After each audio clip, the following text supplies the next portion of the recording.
You're listening to Civic Media.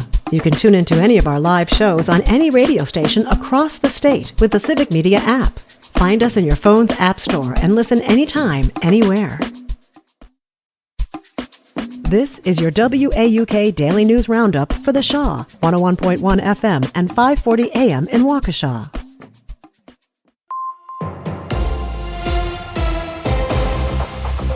For 540 WAUK News, I'm Stuart J. Waddles. The conversation has shifted in Milwaukee's 3rd District Aldermanic race. One of the candidates running to replace Jonathan Brostoff is Alex Brower. He's the one that made recent news with a proposal to replace We Energies with a city-run power utility. The plan, while allowed under state law, would need the backing from city officials and would need to overcome potential legal challenges. Daniel Ballman is the other finalist for the seat. He tells the Journal-Sentinel it's not a bad idea, but wouldn't be a priority. A former Marquette University employee faces felony charges for allegedly using his position to live rent-free in student housing for nearly a decade. Prosecutors claim Michael Gerard manipulated digital records in the university's residence life database to avoid paying rent at the Gilman apartment building. The scheme reportedly cost Marquette over $60,000. Gerard has been fired and now faces 2 felony charges. Senator Tammy Baldwin is raising concerns on how the NOAA firings will impact the Great Lakes. Meteorologist Brittany Merlot has more. She wrote a letter to NOAA's Vice Admiral Hahn, wanting to know in detail the number of people fired at NOAA, how many of those served the Great Lakes, and what services will be lost as a result. She also wants to know how they plan to preserve these services. Baldwin says not only do the Great Lakes attract millions of visitors each year, but they also provide drinking water to over 30 million people, generate clean hydropower, and generate $3.1 trillion in gross domestic product. Now, there are 12 sectors within NOAA that deal with Lake Michigan and Lake Superior. They range from things like providing critical marine forecasts for shipping, storm surges, and coastal flooding, to investing in clean drinking water or protecting wildlife from invasive species. And that's news on 540 WAUK. I'm Stuart J. Waddles.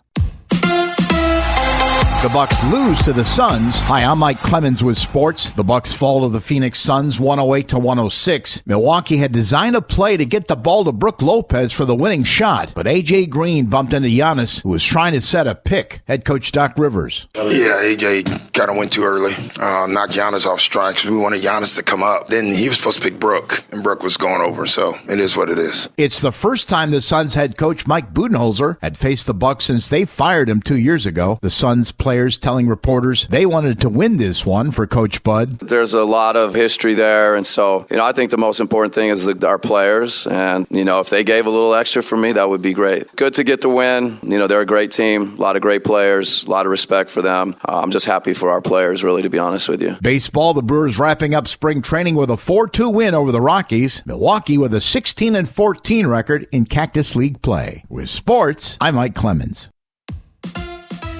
On your entertainment beat, I'm Pete Schwaba. Film festival fans, this is for you. Tickets are currently on sale for the upcoming films at the Wisconsin Film Festival. The Wisconsin Film Festival runs from April 3rd through the 10th. They typically offer over 150 films, including 35mm restored film classics, independent films, great personal appearances from well-known filmmakers and actors, and most importantly, outstanding movies from Wisconsin's own filmmakers. Check out the Wisconsin Film Festival website and see what you like. The new Robert De Niro film, The Alto Nights, was a disappointment to critics and now at the box office. Despite heavy hitters like De Niro playing 2 gangster roles and a script from the prolific Nicholas Pileggi, the film was a total bust after barely taking in $3 million against a $45 million budget. There is a long road ahead for profitability, but it will probably never happen. Conan O'Brien hosted the Oscars a few weeks ago to rave reviews, and now he is the recipient of an Oscar-style award for comedians. The talk show host received the Mark Twain Prize for American Humor, which is the closest thing comedians get to a prestigious award. Appearing with O'Brien to show their support were fellow comedians Will Ferrell, Sarah Silverman, and John Mulaney. The event took place at the Kennedy Center Center, where comedians poked fun at Conan and the president. Conan is on board to host the Oscars again in 2026. The Mark Twain Prize for American Humor was started in 1997. If you're looking for a new drug caper thriller series to watch, consider giving the show Dope Thief a look. 3 episodes are currently available on Apple TV. 2 friends play Robin Hood and pose as DEA agents to rip off low-level drug dealers until they make a mistake and steal from the wrong outfit. The show is executive produced and directed by Ridley Scott, among others. New episodes of Dope Thief drop on Apple TV Friday nights. Last weekend's box office was a bit of a disappointment despite a really big release. Disney's live-action version of Snow White, called Disney's Snow White, brought in $44 million at the domestic box office, but that was considered an underperformance for the classic. The film that stars Rachel Zegler pulled in another $44 million from various markets overseas as well. Arriving in second place this past weekend was the spy thriller Black Bag. The Steven Soderbergh film raked in about $4.5 million in its second week, bringing it to a total of just under $15 million. Close behind at number 3 is another Disney film, the resilient Captain America: Brave New World, which brought in $4 million in its 6th week of release. The film, starring Anthony Mackie as the superhero, has somehow managed to overcome mediocre to poor reviews and shown some staying power. Rounding out the top 5 from last weekend were Novocaine and Mickey 17, which both brought in a little over $3 million.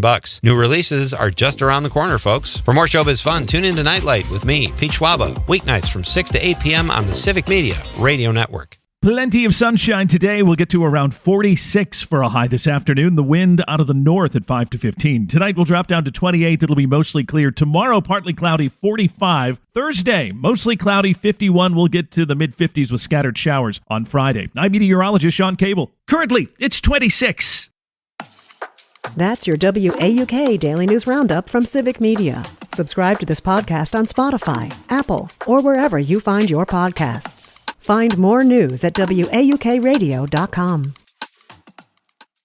The national news cycle never stops, but it can be hard to find news about your local community. Civic Media is dedicated to providing quality local and state news coverage across Wisconsin. With the Civic Media app, you can get notifications about local stories that matter to you and your community. Find the free Civic Media app in your phone's app store and choose notifications from the menu to tell us what kind of news you want to hear about.